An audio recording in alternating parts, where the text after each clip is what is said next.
Hello again. So I wanted to come back with another video, and I wanted to talk about the oils and butter topic once more.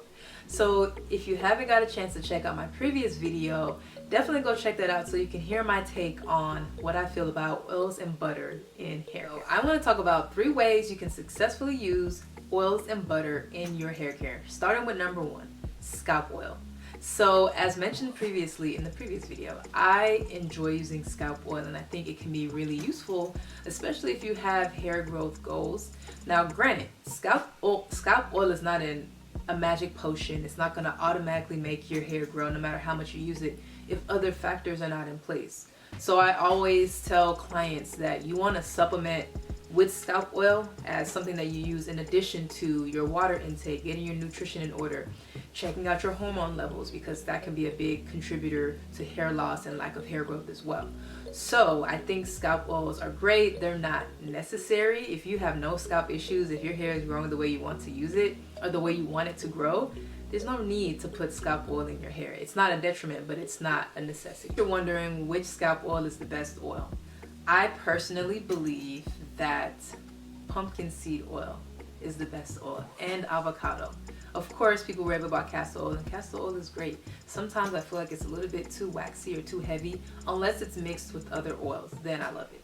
But if you just want one oil that you want to put in your hair, pumpkin seed oil or avocado oil. Avocado oil is more accessible at the grocery store. Pumpkin seed oil, you'll probably have to order it on Amazon, but it's a great oil. Now, not just that alone, I would add rosemary. Rosemary is said to be nature's Rogaine. And if you don't know what Rogaine is a medicine or a product that was used, I forgot what it was initially used for, but it is now used to help people regrow their hair. The thing about Rogaine is you have to use it like faithfully, as if you brush your teeth. You got to use that every day, because what happens is if you stop using it all of a sudden, and this is not for everybody, but if you stop using it all of a sudden, then your hair will revert back to where it was when you first started using it. And we don't want that, right? We want consistency. So if you want consistent results, you got to stay consistent with using Rogaine. And honestly, that's with any scalp oil. But like I said, if you want to create your own oil, just make it real simple. I would get avocado oil and rosemary, peppermint if you want some tingle and stimulation, and or pumpkin seed oil, because those oils particularly lend to your hair and scalp, not hair, but your scalp being stimulated, and stimulation can lead to hair growth. Also, the best time to apply your oil is right after you've shampooed and conditioned, because that is when your scalp and your pores are open and they're ready to receive all the nourishment that you put into that oil. So the second way that I think oils and butters are useful in hair care is right after a blowout. And when I say blowout, I mean like blow dry, not silk press blowout. So when you blow dry your hair, sometimes it can feel a little dry, and not saying that the oil and butter is going to add moisture per se, but what it can do is keep your ends lubricated. It can also keep your ends from tangling again. It can keep them more stretched, because I don't know if this happens to you, but when I step outside into the humidity, my hair shrinks and shrinks and shrinks. So oils and butter, specifically butter, can help to mitigate that just a little bit. And like I said, it can keep your strands from constantly being in motion with each other, which leads to friction, which leads to breakage, or which leads to single strand knots.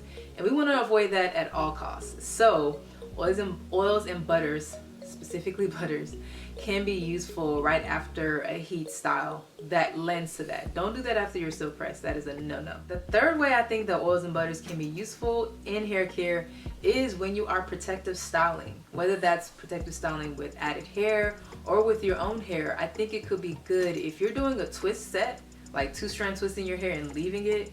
I don't think oils and butters would be detrimental to your hair. It could be helpful. Like, again, it's about reducing friction, because friction is what leads to breakage. That's why we do protective styles in the first place, because we want to minimize the amount of friction that our hair experiences. So protective styles does that naturally, and oils and butters can lend to that. Now, the issue that people run into is they do it too much, because the point of oils and butters is to seal in moisture, right? And if you're constantly sealing moisture and you're not shampooing and you're co-washing, it's a no. Like, that's how you lead to dry hair.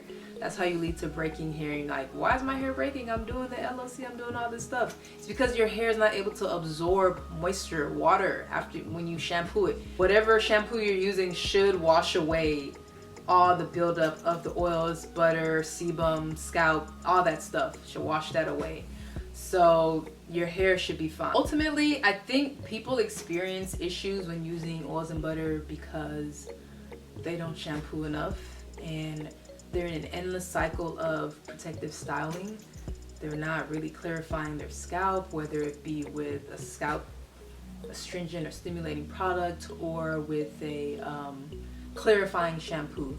Like, these are issues that can lead to hair and scalp that's not receiving the moisture and love that you are intending to put into it. So do you use oils and butters for any of these 3 situations? If so, I'd like to hear about it. Definitely leave your comment down below. And until next time, bye.